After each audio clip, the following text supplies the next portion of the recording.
Hi, how are you? I'm on a little series of product videos, so I'm going to show you one that I really, really like. So, we have our org chart, right? An org chart that shows you by people and the positions that they're in and whatnot. One of my favorite things that I've been looking forward to is the ability to look at roles.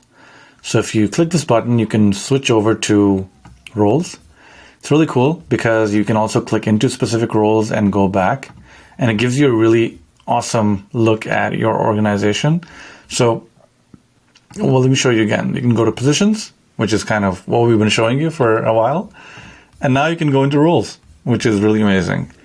What's even more amazing is that you can create scenarios now. Scenarios are what if scenarios, where you can create a scenario for a position or a scenario for a role. So I'm just going to call it something random. And what this lets me do is it lets me create a position-based view where I can go in and say, look, I want 10 customer success advocates and I want 22 VPs of product. Nobody needs 22 VPs of product, but you get the idea. Let me know what you think. Have a great day.